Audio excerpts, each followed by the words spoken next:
J'espère que vous allez bien, j'espère que vous vous portez bien. Il y a un sujet qui m'énerve particulièrement. Et j'ai préparé cette émission pendant plusieurs jours, j'étais en train de réfléchir comment la faire. Il y a certaines pratiques, il y a certaines défaillances, il y a certaines dérives, il y a certains défauts chez nous, les Algériens, tout le monde. Pour moi, nous sommes tous coupables de ce comportement extrêmement dangereux, qui un jour va provoquer l'effondrement de notre pays. C'est les manipulations auxquelles on cède, les manipulations autour des règlements de compte et des vengeances personnelles. Les règlements de compte et les vengeances personnelles au sein du système, au sein du régime algérien, entraînent toutes les Algériennes et tous les Algériens dans une vaste manipulation consistant à leur faire croire que le problème de l'Algérie, que le problème de leur pays, que le problème de notre pays est lié ou s'explique par le mauvais comportement d'un nombre d'individus précis. Que si on enlève ces individus, tout le pays va s'améliorer, que le pays va se développer et sera serein et sera en sécurité. Ce qui est un mensonge historique. Et à chaque fois que nous avons une opportunité pour le changement, l'Algérie se contente de sacrifier un certain nombre de personnes, de dirigeants, et rien ne change parce que le départ des personnes ne signifie pas la résolution du problème en soi, qui est lié à un mode de gouvernance. Le problème de l'Algérie, ce n'est pas Tebboune en tant que personne, ce ne sont pas les généraux comme Chengriha en personne, ce n'est pas Nasser Djen, ce n'est pas Sadr, ce n'est pas Mohamed Jebbar, ce n'est pas Boualem en personne. Ce ne sont pas les personnes physiques, ce sont les personnes morales à travers leur mauvaise gouvernance. C'est la mauvaise gouvernance, c'est la dictature, c'est la répression, c'est la corruption, c'est le monopole du pouvoir, c'est le fonctionnement arbitraire de l'État algérien, son fonctionnement archaïque, sa culture politique, ses institutions qui sont mal façonnées, mal faites, mal dirigées et qui obéissent à des règles anciennes et archaïques qui ne correspondent pas aux besoins de la modernité, aux urgences de la modernité. C'est ça le problème de l'Algérie. Et pourtant, depuis plusieurs jours, depuis même plusieurs semaines, je vois sur les réseaux sociaux, sur Internet, des influenceurs, des journalistes qui parlent tout le temps des figures populaires, des pages Facebook, des comptes Twitter, des comptes TikTok, qui essaient de faire croire aux Algériennes et aux Algériens que des changements qui sont nécessaires au pays concernent que des personnes. Alors en ce moment, c'est Nasser Djen, le patron de la DGSI, qui attaqué jour et nuit par des pages Facebook, compte Twitter, sur Twitter, sur Facebook, sur TikTok, sur X, pas Twitter, sur TikTok, sur Instagram, sur les réseaux sociaux, sur les sites internet hébergés à l'étranger. On veut nous faire croire que Nasser Djen est le problème. C'est lui qui a provoqué la crise avec la France. C'est lui qui a voulu tuer les opposants algériens en France. C'est lui qui a manipulé Tebboune contre la France. Alors, quand c'est pas Nasser Djen, c'est Sadr Moussaoui, le général Sadr Moussaoui. Quand c'est pas Sadr Moussaoui, c'est Mohamed Jebbar. Quand c'est pas Mohamed Jebbar, c'est le colonel Mouad. Quand c'est pas le colonel Mouad, c'est Boualem. Quand c'est pas Boualem. À chaque jour, on nous sort un individu et toute la pression est concentrée sur cet individu. Toutes les caméras et toutes les lumières de ces caméras sont braquées. Tous les projecteurs sont braqués sur cet individu qui est diabolisé, qui est insulté. On lui impute la responsabilité de tous les problèmes. Si l'Algérie va mal, c'est à cause de Nasser Djen, c'est à cause de Boualem, c'est à cause de Mohamed Jebbar, mais c'est jamais à cause de Tebboune, c'est jamais à cause de Chengriha, c'est à cause de ces officiers subalternes, de ces dirigeants subalternes, que si on les enlève, ça va bien, ça ira mieux. Mais est-ce que vous vous rendez compte qu'on insulte l'intelligence d'un peuple en disant ce genre de bêtises? Et malheureusement, beaucoup d'Algériens et d'Algériens tombent dans le piège de cette bêtise, ils y croient. Ils ne tirent jamais. Le problème de notre pays, c'est qu'on ne tire jamais les leçons de nos erreurs. Rappelez-vous que depuis le début de la crise politique en 2019, on a tout mis sur le dos de Bouteflika et de son frère. Et on nous a fait croire qu'en enlevant Bouteflika et son frère, l'Algérie va se développer, va être meilleure, va être la plus belle, va devenir une puissance émergente. Bouteflika est parti, il est mort. Saïd Bouteflika est en prison. Tout leur entourage, les membres de leur entourage sont en prison. On nous a fait croire que c'est les oligarques qui étaient à l'origine de la corruption, du sous-développement, de la pauvreté dans le pays. On les a tous mis en prison. On nous a fait croire par la suite que tous les ministres de Bouteflika étaient les plus mauvais, les plus salopards, les plus traîtres. Et c'est à cause d'eux que l'Algérie va mal. Et si on les met en prison, l'Algérie va évoluer. On les a mis en prison. Ensuite, il y a eu Gaïd Salah. On nous a dit, ah non, finalement, c'est Gaye Salah qui bloque le débat parce que Bouteflika est parti, les oligarques sont partis, l'Algérie est restée paralysée, l'Algérie est restée pauvre, l'Algérie est restée sous-développée, l'Algérie est restée en proie à tous ces problèmes. On nous a dit ensuite, c'est Gaye Salah. Wallah, à cause de lui, Gaye Salah met. Après la mort de Gaye Salah, on a mis tout le monde, tous ses collaborateurs en prison. On nous a dit ensuite, c'est à cause de Wassini Bouazza, l'ancien homme fort des services secrets. Avant Nasser Jeune, c'était Wassini Bouazza. Ah, tout est de la faute de Wassini Bouazza. Si Wassini Bouazza part, il est emprisonné, les libertés publiques individuelles sont respectées, sont restaurées, la sécurité va revenir et le pays va se développer. Wassini Bouazza est en prison. Qu'est-ce qui a changé? Rien n'a changé. Ensuite, on nous a dit que c'était Farid Bencher, l'ancien patron de la police algérienne. C'est lui le plus grand traître, ce qui est d'ailleurs vrai. C'est le plus grand salopard, il fait du mal au pays. Si on l'enlève et on s'en débarrasse de lui, l'Algérie ira mieux. Farid Bencher. Ensuite, on nous a dit, ah, c'est le général-major Oul-Hajj, le patron de la gendarmerie. C'est lui qui manipule Chengriha, c'est lui qui est en train de diviser le pays, c'est lui qui veut la répression, c'est lui qui veut la hogra. Si on l'enlève, l'Algérie va mieux. On l'a enlevé récemment. Qu'est-ce qui a changé? Rien ne change avec le départ des personnes. Rien ne change avec le départ des personnes. Parce que le problème de l'Algérie, ce ne sont pas des personnes, ce sont des pratiques. Celui qui décide en Algérie, c'est Abdelmajid Tebboune, le président de la République. Il faut arrêter de mentir aux Algériennes et aux Algériens, leur dire Abdel Tebboune est une marionnette, c'est Nasser Jeune, c'est Oul-Hajj, c'est Chengriha, c'est Boualem. C'est pas vrai, c'est lui qui décide. Ils ont tous peur de lui. Tebboune est devenu un pharaon en Algérie. C'est lui qui décide. La politique étrangère du pays, c'est lui. C'est pas Nasser Jeune, c'est pas Sadar, c'est pas Boualem.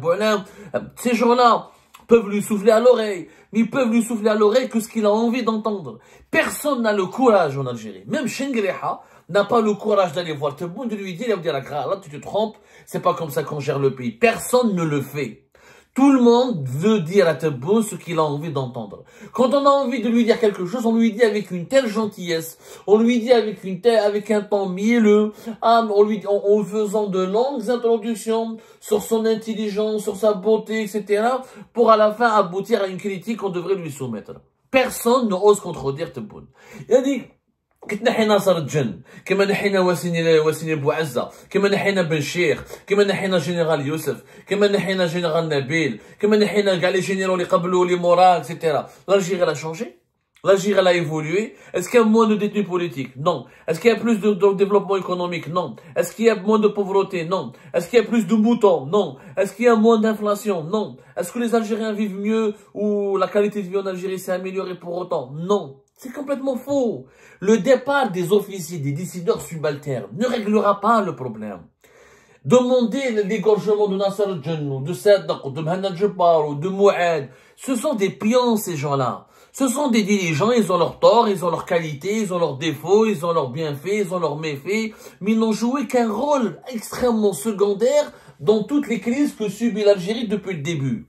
Les crises économiques, diplomatiques, géopolitiques et sociales que subit l'Algérie depuis 2020 jusqu'à 2025 sont le fruit d'une mauvaise politique initiée par le plus haut sommet de l'État, qui est la présidence de la République.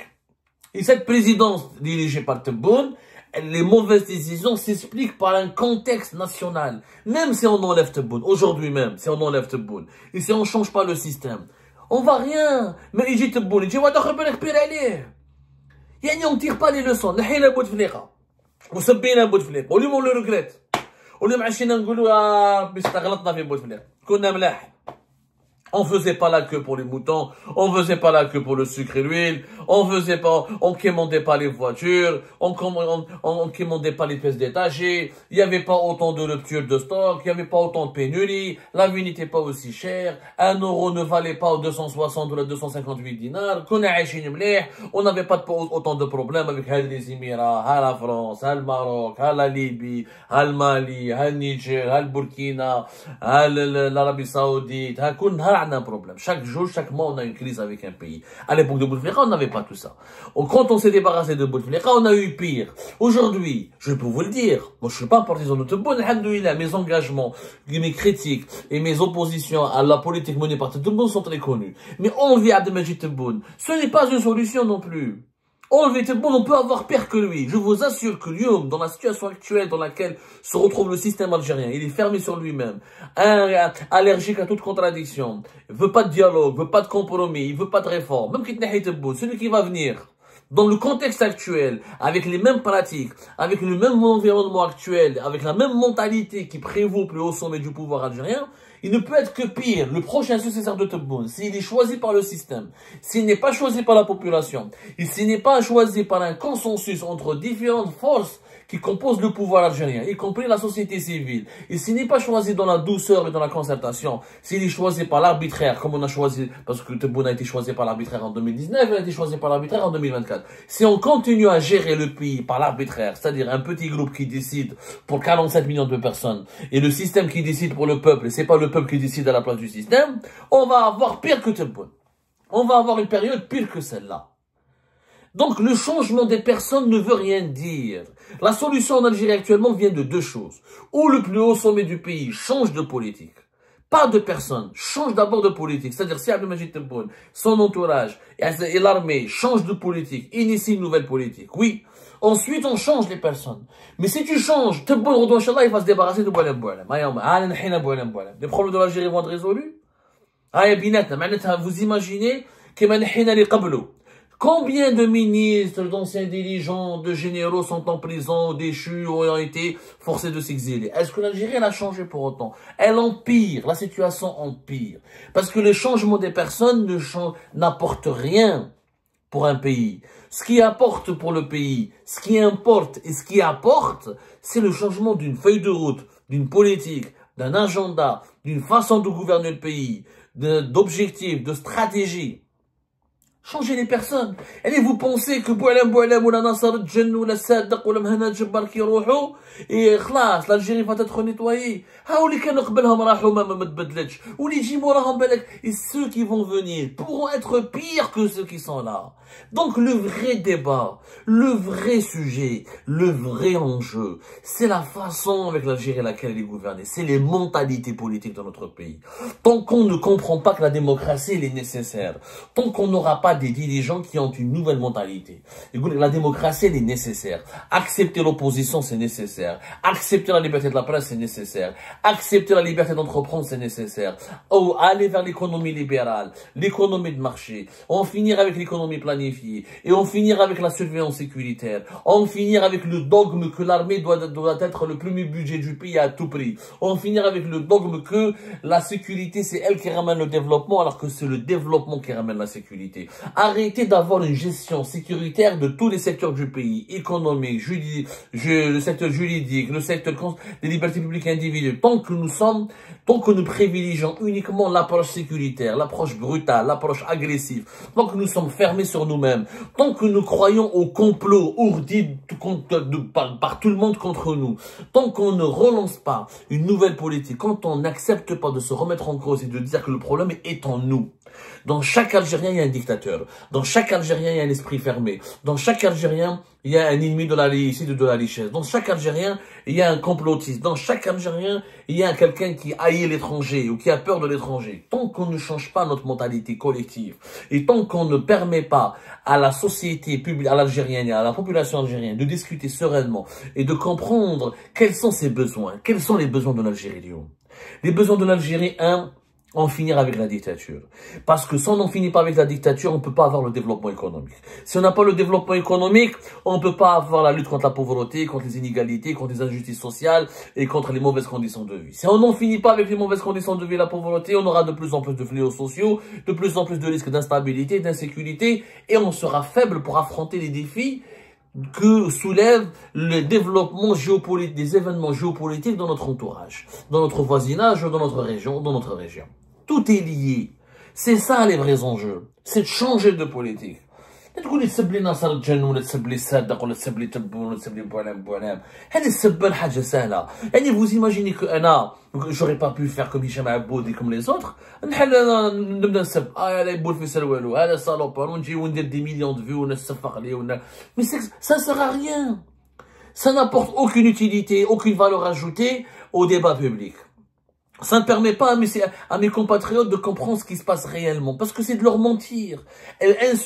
Dire que le problème est uniquement un problème de personne, Et d'individus, c'est le plus grand mensonge. Et ce mensonge se répète depuis 2019. Et personne ne veut tirer les leçons. Aujourd'hui, nous devons inculquer une culture politique à notre population.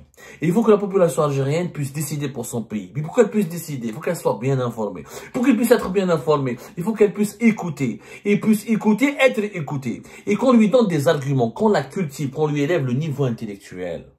Mais nous rien. Où il y a un pays de maquignons et une république moutonnière, avec tout le respect que j'ai pour les maquignons. On s'intéresse qu'au ventre, on s'intéresse qu'aux effets de buzz, on s'intéresse qu'aux polémiques stériles, on s'intéresse qu'aux insultes et luttes personnelles, alors que le pays court un grand danger. Ce qui se passe en Libye aujourd'hui, les violences à Tripoli, le risque d'un nouvel ordre, de l'arrivée au pouvoir à Tripoli de nouveaux dirigeants acquis à des pays qui nous classent comme hostiles. Le risque économique avec de moins en moins de pétrole dans les années à venir. De moins en moins de gaz, avec une population qui augmente. Le risque de la sécheresse, du réchauffement climatique. Le risque d'une jeunesse qui n'a pas d'emploi, de chômage. Le risque d'une agriculture qui patine, le risque d'une dépendance vis-à-vis de l'étranger pour se nourrir, pour s'habiller, pour se soigner. C'est ça les problèmes du pays. Les noms, les injustices, les divisions, les tensions au sein de la société algérienne. هذا يخاف من القبيلي وهذا يخاف من الشرقي والشرقي يخاف من الغربي والغربي يخاف من الجنوبي etc. Et le pays, nous avons un grand pays qui attise les convoitises. Effectivement, mais comment se protéger contre ces tentatives d'ingérence étrangère? C'est par le renforcement du front national. Le Front National, comment il se renforce? Par la justice sociale, par la droiture, par l'état de droit, par un état démocratique, où tout le monde peut, tous les Algériens peuvent s'exprimer librement sans aller en prison, par le développement économique, par la croissance économique, par la création de richesses, par la création d'emplois, par la création de richesses à valeur ajoutée. C'est comme ça qu'on tient un pays. Les pays s'effondrent comment? Ils s'effondrent à cause de la pauvreté, à cause de la désunion, à cause de la médiocrité, à cause des divisions internes qui sont alimentées par la précarité, la détresse. Nous sommes en train de courir une grande période d'appauvrissement. Regardez les Algériens depuis 2025. Ils ne parlent que de bouffe. Semaine avant 2019, les Algériens rêvaient d'avoir une voiture, rêvaient d'avoir une entreprise, rêvaient de construire un logement, rêvaient de partir voyager à l'étranger. Aujourd'hui, depuis 2020, depuis la crise politique de 2019, les Algériens rêvent de quoi? Avoir un mouton, avoir un kilo de pommes de terre, avoir un peu de viande, avoir un médicament, trouver une pièce détachée, même pas chercher une voiture. La voiture, elle est inexistante. Trouver une pièce détachée, trouver un pneu, trouver du cash dans la banque pour retirer un peu d'argent.